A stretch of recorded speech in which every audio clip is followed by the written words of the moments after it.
This whole thing is the vision of Roby Christie, and I got to sit down and talk with him a little earlier, but earlier this week, Daryl Franklin sat down and talked with the chairman of the Hotter Than Hell 100 ride. Joining us now to talk about the largest sanctioned century bike ride in America, the Hotter Than Hell 100. How perfect is this? The Hotter Than Hell 100 founder, Roby Christie.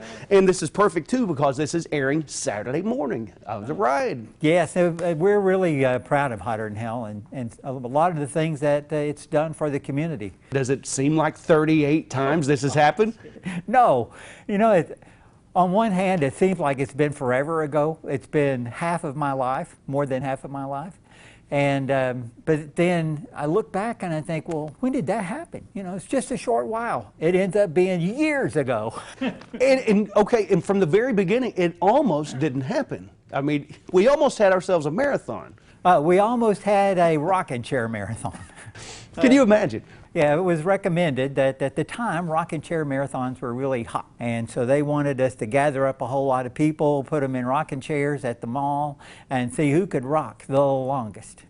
And my mother, she came up for Hotter Than Hell 100 for years after it started, and there wasn't a weekend that she would come up here and she would say, well, you know, we saw about 1,000 bicycles on the way up here, but we didn't see one rocking chair.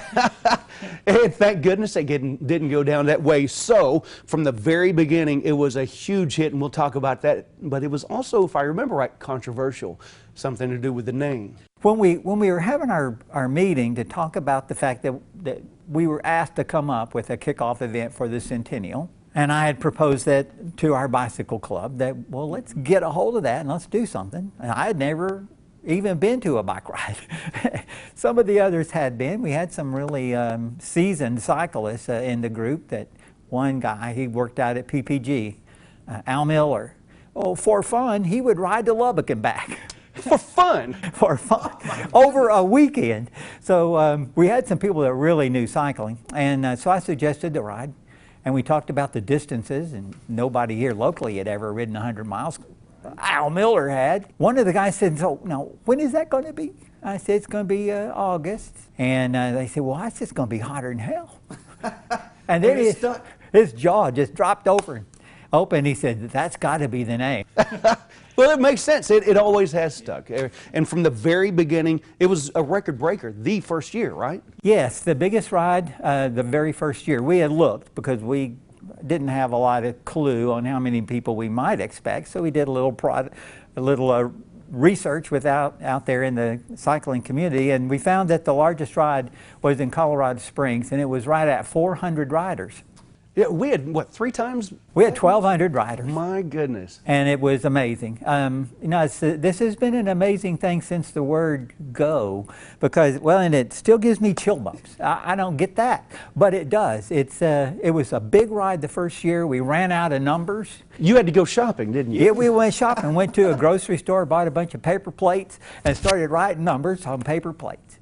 Wow, and you know, it's grown so much over the years. I mean, as many as, what, 14,000, 15,000? 13,000 was the biggest number. It's hard to get a hotel room. Way back then, harder than it is now. And then the hotel rooms have always been perceived by the riders to be too expensive. So we wrestled our way through that and came up with a desire to have a bed and breakfast program. And now as many as 600 people stay at the YMCA. And taking the easy way. At one time we were asked to bring the Hotter Than Hell 100 to a big city south of here. And we said, well, y'all may have several million people that live here, but you don't have Wichitans to be volunteers. And so we didn't start it to have it there. We started it to have it here, and Wichita Falls has been, Texoma has been with us strong ever since. It must be wonderful, too, to reflect back and think and to see and be able to show on paper just what the Hotter Than Hell has done for the Wichita Falls and this whole area's economy throughout all of these years. The Board of Commerce and Industry says that we have an $8 million economic impact. Now, that doesn't mean Hotter Than Hell 100 makes $8 million. It's the money that people spend on gasoline and food and hotels and things like that.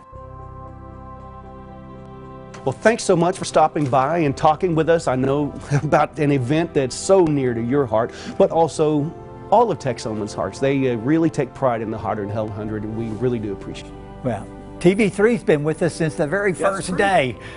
Right when the Hotter Hell put Wichita Falls on the map that first year. Absolutely. It's that was a relationship that's been like ours with the community, strong and appreciated throughout the years. Well, we're so proud to be able to take part in it each and every year too. Yeah. Roby, thank you again.